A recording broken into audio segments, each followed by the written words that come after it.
Hey guys, welcome to my channel. আমি মনোজ। এখন আমরা কথা বলবো এসব কী শুনছি ভাই, এগুলো কী শুনছি ভাই? রিউমার্সের নেক্সট লেভেলে উঠে গেছে তাণ্ডব ভাই। প্রথমে কোয়েল মল্লিকের কথা শোনা যাচ্ছে, এখন আরও আরও আরও বড়সড় ধামাকা। বন্ধুরা দেখো, আজকে বরবাদ যে জায়গায় সাকসেস এনে দিয়েছে, যে লেভেলের বক্স অফিস কালেকশন হচ্ছে, বাংলাদেশ সিনেমা ইন্ডাস্ট্রি বা বাংলা সিনেমা ইন্ডাস্ট্রির জন্য এটা একটা রেভলিউশন বলা যেতে পারে। আমরা দুই বাংলাই আস্তে আস্তে গ্রো করছি, কিন্তু এটা ভালো লাগার বিষয় যে আমাদের বাংলা ছবির একটা একটা মানে এটা একটা জোয়ার এসছে, যে আবার আমাদের বাংলা ছবির দর্শক দেখতে যাচ্ছেন। একটা ভালো সময় চলছে বাংলা সিনেমা ইন্ডাস্ট্রির জন্য, সেটা দুই বাংলার জন্যেই। এবং ভালোভাবে দর্শক কিন্তু সিনেমা হলে সিনেমা দর্শক দেখছেন, এনজয় করছেন, এবং সিনেমা চলছে। বিশেষ করে শুধু মেগাস্টার শাকিব খানের বরবাদ নয়, জঙ্গলিও কিন্তু ছবিটা হিট হয়েছে। তো এই জিনিসগুলো হলে না, বিশ্বাস করো, মন থেকে খুব ভালো লাগে। কারণ আমি একজন বাঙালি, আদ্যপান্ত বাঙালি। তো আগে বাংলা ছবি চলুক, সে যেমনই ছবি হোক না কেন, ছবিটা চললে আমি খুব খুশি হই। সে আরবান হোক বা কমার্শিয়াল হোক বা what ever it is, commercial চললে বেশি খুশি হই। তবে আপাতত যে খবরটা, সেটা হচ্ছে শ্রীলীলা। বন্ধুরা, শ্রীলীলাকে কারা চেনে কারা চেনে না আমি জানি না, বাট আমি তোমাদেরকে বলছি, ইন্ডিয়ান অভিনেত্রী শ্রীলীলা, উনি তেলুগু ইন্ডাস্ট্রির অভিনেত্রী মূলত। এবং উনি কিন্তু প্রচুর বিগেস্ট অভিনেত্রী বলা যেতে পারে। কেন? কারণ উনি মহেশবাবুর হিরোইন। কারণ উনি পুষ্পা টুতে, তোমরা জানোই সবাই, যে একটা আইটেম সং করেছেন, সেটাতেই ওনার সবথেকে বেশি খ্যাতি হয়েছে হয়তো। বাট অ্যাকচুয়ালিতে উনি কিন্তু খুব ভালো ডান্সার, খুব ভালো দেখতে, কুচ্চনে মারতে বেটি, সেই গানটার নাচের ইয়ে। তো শ্রীলীলা একজন মানে বলা যেতে পারে একদম ইয়াং চাইল্ড হিসেবে, একদম বলা যেতে পারে 22 বছর না 23 বছর বয়স, একদম ইয়াং মেয়ে একটা, এবং কাঁপিয়ে দিচ্ছে এখন ইন্ডিয়ান সিনেমা বলা যেতে পারে। এবং ওর যে নতুন ছবি আশিকি 3 সেটাও আসছে, যেটাতে কার্তিক আরিয়ানের সাথে অভিনয় করছে। তো এরকমটা মানে রিউমার্স, এটা কিন্তু বাংলা চলচ্চিত্র জগৎ থেকে রিউমার্স। আমি বারবার এই পোস্টটা দেখছি, রিয়াজ আহমেদ আরিফ উনি করেছেন, এবং এই পোস্টটা কিন্তু বারবার, মানে একবার না বারংবার আসছে, বিভিন্ন জায়গা থেকে আসছে। তো ইট ইজ আর রিউমার। তবে রিউমার যদি সত্যি হয়, রিউমার তো অনেক কিছুই থাকে, রিউমার থাকলেই সেটা বলতে আনন্দ লাগে। কারণ দেখো, সব সিনেমার ক্ষেত্রে এরকম রিউমার্সও রটে না। এটা রাফির ক্যালমা, বা এটা শাকিব খান, রায়হান রাফি, এসভিএফ এদের ক্যালমা, যে এদের কিন্তু যে সিনেমার মানে সঙ্গে এরা যুক্ত থাকে, এই তিনটে নাম যুক্ত থাকে, রিউমার্সের ঝড় উঠে যায়। আগের বারে মনে করে দেখো, তোমার যিশু সেনগুপ্তর কথা উঠছিল, আরও নানান নাম উঠে এসেছে, আমার এক্স্যাক্ট তো এখন মনে নেই, তবে যিশু সেনগুপ্তর কথাটা উঠছিল, বুমবাদার কথা উঠেছিল, অনেক জায়গা থেকে অনেক কিছু উঠেছিল। আচ্ছা, এবার তোমরা এইটা দেখো, এটা মানে ভালো করে মানে দেখো, এই ছবিটা দেখেই তো তোমাদের হেভি লাগবে, আই থিঙ্ক সো। শ্রীলীলা কিন্তু আমার খুব পছন্দের অভিনেত্রী, আমার ভীষণ ভালো লাগে, কারণ আমাদের এজের, প্রায় আমাদের এজের। তো আমার ওই কারণে ভালো লাগে, এবং ওকে দারুণ দেখতে, দারুণ নাচতে পারে, দুর্দান্ত, মানে একদম কমার্শিয়াল অভিনেত্রী হিসেবে একদম পারফেক্ট। ঠিক আছে, বলা হচ্ছে শাকিব খানের পরবর্তী সিনেমা তাণ্ডব আসছে। তুফানও বরবাদের থেকে বড় রিউমার ছড়াচ্ছে এই সিনেমা নিয়ে। কোয়েল মল্লিকের রিউমারের পর শোনা যাচ্ছে এই সিনেমায় পুষ্পার কাঁপানো দক্ষিণী উদীয়মান তারকা শ্রীলীলা থাকার কথা। শাকিব খান রেফার করেছে শ্রীলীলাকে অন্তর্ভুক্ত করার জন্য।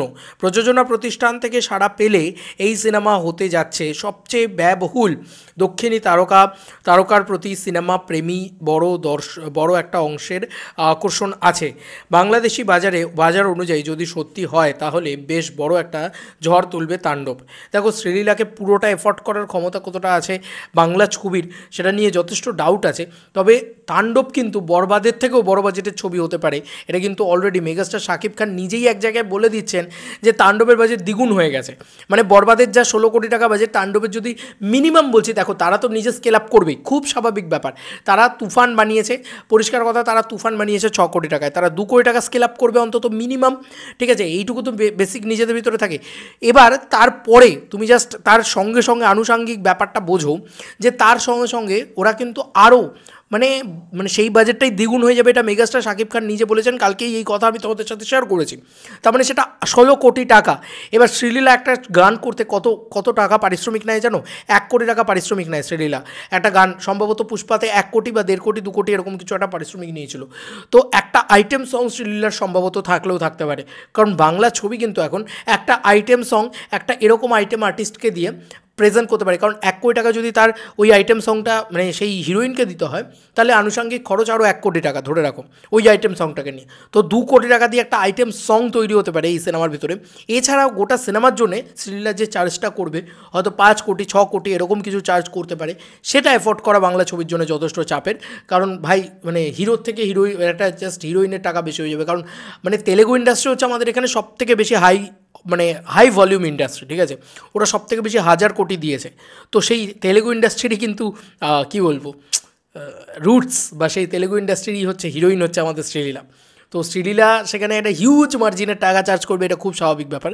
তবে শাকিব খান নিজে যখন রেফার করেছে, সে যখন নিজে এই কথাটা বলেছে না শ্রীলীলাকে এই করা, মানে এটা রিউমার্স, এটা বলেছে কি বলেনি কে দেখতে যাচ্ছে, বাট অ্যাকচুয়ালি ব্যাপারটা রিউমার্স। তো এরকম রিউমার্স কোন সিনেমার ক্ষেত্রে রটে তুমি আমাকে বলো। মানে ওই যে বলি না আমরা একটা কথা, যা রটে তার কিছুটাও তো বটে, হয়তো আলোচনা হচ্ছে, হয়তো কথোপকথন হচ্ছে। দেখো সেই সময় রটেছিল যিশু সেনগুপ্ত, আজকে কিন্তু বাস্তবায়িত হয়েছে যে মেগাস্টার শাকিব খান এবং যিশু সেনগুপ্ত একই স্ক্রিন শেয়ার করবেন, এটা কিন্তু বরবাদে বাস্তবায়িত হয়েছে। তাই যা রটে তার কিছুটাও বটে, যদি তাণ্ডবে হয়তো হবে, যদি না হয়তো পরবর্তী ছবিতে হবে, এইটা হচ্ছে ব্যাপার। কিন্তু রায়হান রাফি এটা কিন্তু জন্য নোন যে তার সিনেমাতে রিউমার্স রটবেই। তো এটা একটা ভয়ঙ্কর রিউমার্স, আর এটা যদি সত্যি সাকসেসফুলি করে ফেলতে পারে বাংলা ছবি বা বাংলাদেশের ইন্ডাস্ট্রি, বিশ্বাস করো রেভলিউশন চলে আসবে। মানে এক তো রেভলিউশন বক্স অফিসের দিক দিয়ে এসছেই, এটা হলে আরও বড় কিছু হবে ভাই। এবং সবাই শ্রীলীলার ফ্যান আজকের দিনে, ইয়াং যে ছেলেপুলেরও রয়েছে। শাকিব খানের একটা জিনিস আমার খুব ভালো লাগছে, শাকিব খান কিন্তু টার্গেট করছে ইয়াং অডিয়েন্সকে, বারবার কিন্তু টার্গেট করছে নতুন একদম ফ্রেশ এই ইয়াং অডিয়েন্স। শ্রীলীলার অডিয়েন্স কি একদম ইয়াং অডিয়েন্স, আমাদের মতো না, একদম টাটকা গরম রক্ত ফুটছে ওই ব্যাপারটা, ঠিক আছে। শ্রীলীলাকে আমাদের দারুণ লাগে। তো দেখা যাক কী হয়। আমি তো খুব খুব খুব এক্সাইটেড এই কোলাবোরেশনটা দেখার জন্যে। দক্ষিণী তারকা এবার আসতে চলেছে, এবং সেই শ্রীলীলা কিন্তু বিরাট বড় হিরোইন এখন, মানে আর কিন্তু সেই জায়গাটা নেই যে শ্রীলীলা কেউ চেনে না বা শ্রীলীলা কিন্তু বিরাট বড় নাম হয়ে গেছে আফটার পুষ্পা 2 এবং কুচ্চেনে বাদ্দাবেটি ভাই সবাই শুনেছে, আই এম শিওর, যে ওই গুন্টুর কারামের গানটা। তো যাই হোক, আমি তো খুব এক্সাইটেড হয়ে যাচ্ছি এই সমস্ত খবর, এই সমস্ত রিমোট থেকে। হোক এগুলো সত্যি হোক, শুধু আর কিছুই না। সত্যি হলে তাণ্ডব will be a biggest blast.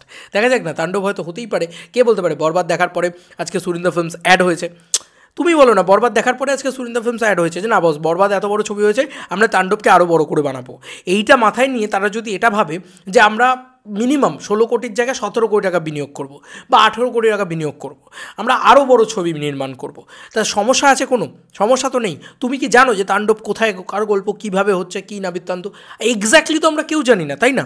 এটা রাফি ছাড়া কেউ জানে না, তো রাফিই জানে একমাত্র।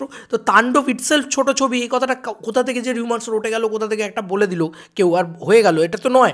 শাকিব খান নিজে বলেছেন যে তাণ্ডবের বাজেট দ্বিগুণ করে দেওয়া হয়েছে বরবাদের সাফল্যে। তো বোঝাই যাচ্ছে যে তাণ্ডবকে আরও বড় স্কেলে বানানো হচ্ছে, কারণ অলরেডি অনেক কিছু গিভঅ্যাওয়ে করে দিয়েছে বরবাদে, অনেক কিছু দেখিয়ে দিয়েছে বরবাদকে বিট করতেই হবে তাণ্ডবকে, কারণ ওটা রায়হান রাফি বাংলাদেশের সবথেকে সুপারস্টার পরিচালকের ভিতরে নাম্বার 1 পরিচালক। তো রাফি পারবে, কিন্তু এখান থেকেও যদি তুমি কারুর কথা শোনো, রাফির কথাই কিন্তু সবাই বলবে যে রাফি কিন্তু পারে ভাই শাকিব খানকে নেক্সট লেভেলে প্রেজেন্ট করতে। মনে রেখো শাকিব খানকে কিন্তু এই জামানাতে বা এই যে এত বক্স অফিসের জামানাতে এনেই দিয়েছে রায়হান রাফি।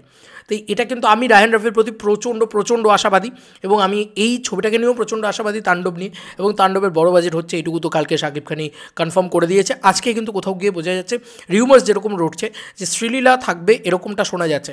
শ্রীলীলা যদি থাকে, শ্রীলীলা কিন্তু মানে কী বলবো, মানে হট, মানে কি আর অন্য লেভেলে আগুন ধরে যাবে বাংলাদেশে এই বক্স অফিসে, যদি এটা সত্যি হয়। তো এরকম কিছু যদি রাখতে পারে, তো অ্যাকচুয়ালিতে অ্যাটলিস্ট একটা শ্রীলীলার আইটেম সং রেখে দিক, গিলে খেয়ে নেবে, পুরো গিলে খেয়ে নেবে। ওই আইটেম সংটা 2 কোটি টাকায় বানালে, ওই আইটেম সং দিয়ে শুধু কালেকশন হবে হচ্ছে মিনিমাম, আমি 2 কোটিতে বানালে আমি কথার কথা বলছি 10 কোটি ওই আইটেম সঙের জন্য চলে আসবে, পাবলিক দৌড়াবে ওই সিনেমা দেখতে, ঠিক আছে।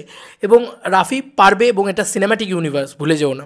তাই দেখা যাক কী হয়। আমি তো খুব এক্সাইটেড।